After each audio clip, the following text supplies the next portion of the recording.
This Tunnel 14 attack strategy is absurdly strong, and with the Fireball Giant Arrow combo, this army can steamroll any base with ease. So let's break down the best build for each hero and how you can use each part of this army to 3-star any base you come across.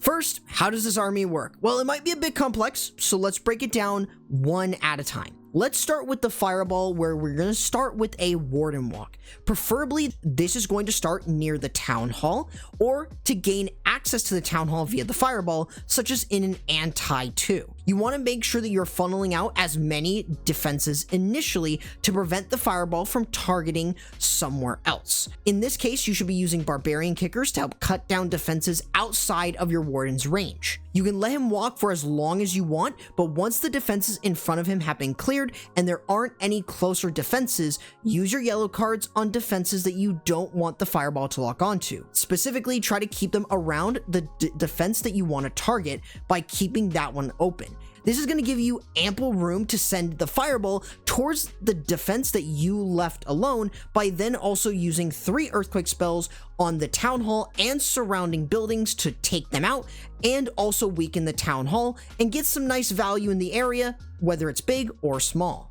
Following this, the Giant Arrow will need to be lined up, so be very careful about this or you might miss the Town Hall. Other than that, the hardest part of this attack is now out of the way and it's finally time to smash the rest of the base. From there, follow this up by using your king to move into the base with your queen alongside funneling with the siege barrack. Use the giant thrower to help break open the base to get your heroes in alongside the golem, ice golem, and electro titan that you're taking. Use any rage spells to power them through, as it's really important to have your rage spells to power your heroes and your tanks. Your Barbarian King could also run the yak to break open walls as you move deeper in, or even having the King's new spiky ball to snipe off defenses behind compartments. Finally, you've also got your Royal Champion that can be used on the back end of the base. Whether the Warden is still alive or not, you can use your Royal Champion to help get through defenses on the back end. Be sure to have a Headhunter though for any heroes that might be left alive on the back end, as they might cause some problems. All of this should allow you to get a 3-star more often than not, as long as the Fireball doesn't go in the wrong direction. So with that said, what is the best build for each hero and the minimum levels you need to be successful? Well, let's start with the most important hero in this, the Grand Warden. I would recommend, of course, the Fireball with the Rage Gem. This is often the best way to Warden walk while using the Fireball. As for his pets, the Owl is his best due to it targeting your hero's target and could be a good way to look for Seeking Air Mines. As for the Fireball level, you want to focus on having anywhere between a level 18 and a level 21. If you have around a level 15, it can still work, but you might get a couple less buildings due to its slightly lower reach. Next is the Archer Queen, where the Giant Arrow with the healer puppets is her best option for this strategy. If you like, you can also run the Frozen Arrow over the healer puppets if you're confident that your queen will not take damage initially. For her pet, usually the Unicorn is really her best for the nice healing, which really helps. As for the level that you need to have this, it all depends on your Fireball's level. If you have a level 15 Fireball, you'll need a max Giant Arrow. However, if your Fireball is level 18, the Giant Arrow only needs to be level 15, and if the Fireball is maxed for Tunnel 14 at level 21, all you need is a level 12 Giant Arrow. Now for the Barbarian King. I would recommend the Giant Gauntlet with the Rage Vial, as it's the most consistent set with this army. However, you may also want to run either the Giant Gauntlet and Spiky Ball, or the Spiky Ball and the Earthquake Boots if you feel like that's going to get you better value, or if you're worried about tornado traps deep into the base. For his pets, I just recommend using the Yak for the nice wall breaking support, which is super important in an army like this. Lastly, the Royal Champion would benefit from the Hog Puppets and the Seeking Shield for being able to quickly move through defenses, or you can use Hog Puppets with the Royal Gem for its secured survivability. As for her, Lassie is the only one that really works for her. It'll tank some shots before inevitably dying. So here's the army comp that I would recommend taking, as it's by far the most consistent way regardless of the base that you attack. Let's start with the easiest designs you might come across, the anti-2 aka ring style bases. You're going to start this off by going ahead and using the Warden walk. You want to clear as many trash buildings and of course defenses. So you want to start by using your Barbarian kickers out outside of the range of the Warden while also out of range of defenses. You want to try and use them sparingly so you can snipe off as many defenses as you can. It's very helpful to use them in this situation as it will allow your Warden to have a lot more control. Once you've got a decent amount of the buildings cleared, this is where you can then go ahead and use your yellow card spells on different buildings, or invisibility if you want to just take those, with 3 earthquakes and the fireball, where you can then use the giant arrow to snipe off the town hall, and it allows you to start moving in. With the giant throwers, you're going to make sure that you open the walls for your entire attack, having your king move in alongside the Electro Titan, the Golem, and the Ice Golem, so you have so much tankage. Not only that, but you'll also have that Siege Barrack in order to help funnel. As for everything else, you're basically just going to let your entire attack work around the base. Against an anti-2,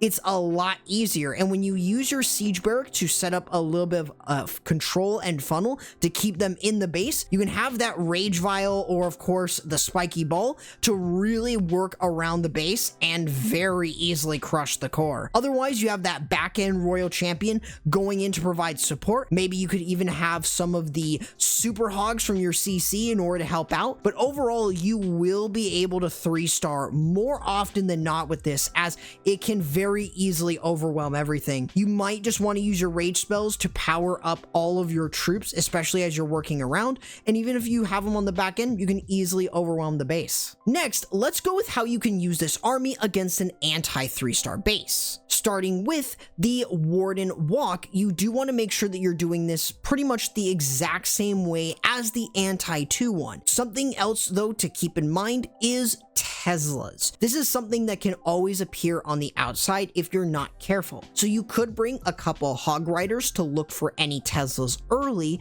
as this can really help you. Of course, you can also take skeleton spells to look for a given area near your Warden Walk, just to be sure that that fireball is going in the right direction and you didn't just misplace your spells and your fireball isn't going in the wrong direction. Overall, you want to be sure to clear as many of the buildings as you can, which will allow you to then use your yellow card spells on the defenses that you don't want to target. This then allows you to use your 3 earthquake spells and the fireball to snipe off a ton, and of course maybe even removing the enemy CC, where you've got the giant arrow to finish off the town hall. This is where then you're going to start the rest of your attack, with the giant throwers to open up the base, the siege barrack to set up a funnel, and of course your king, queen, golem, ice golem, and electro titan to start moving in. You can have your grand warden pretty much do his own thing if he's still alive, and he's not going to have to deal with anything. Overall, you're just going to continue to move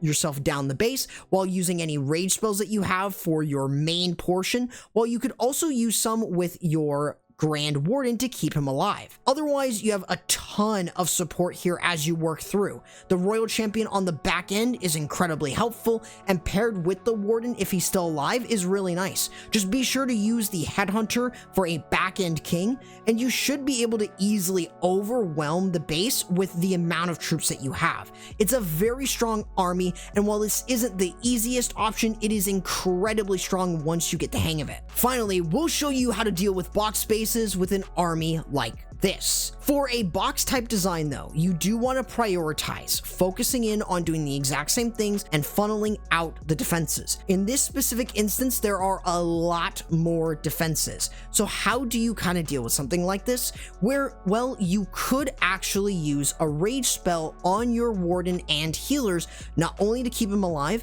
but also to speed him up. This is especially true if you're going into something like a scatter shot. Otherwise, be sure to use your barbarian kickers to snipe off defenses. Not only does this control his pathing, but also controls the pathing of your fireball before you use your yellow card spells. Other than this, you just want to be sure that you can get your warden in a proper position where you can use 3 earthquakes, your yellow card spells, and the fireball with the giant arrow to finish off the town hall. This way you can then send in your ice golem, your electro titan, and your king as you work in. For this instance, instance, your Warden can move in with your army and can be very helpful, but you don't necessarily need the Warden to follow with your attack. So you could actually have the Warden die out and you could still be able to power through. Having the Siege Barrack to set up the funnel with the giant throwers to open the base, this is going to allow you to continue to work in. If you're dealing with a tornado, you could use the spiky ball, but if it's early enough, you don't really need to. Other than this, you're going to continue to work around. You could have the Royal Champion provide some more support. The King with his gauntlet is extremely strong and it will easily power through with the Yak to open up walls even further. This is really helping your entire attack push through, and realistically, you'll have so many troops on the field that it's just going to overwhelm the base, since you have this massive hero dive that pretty much cleared a large area off, and having the giant gauntlet there with everything else just makes this incredibly hard to stop, which is why I definitely love this strategy and the way that you can attack with it. Now, hopefully this shows the power of the fireball in a unique way and how this army can be used versus different type of bases. Be sure to tune in to my fireball guide in the next couple days, but in the meantime, check out my Warden Walk guide for more info on how you can master the Warden Walk.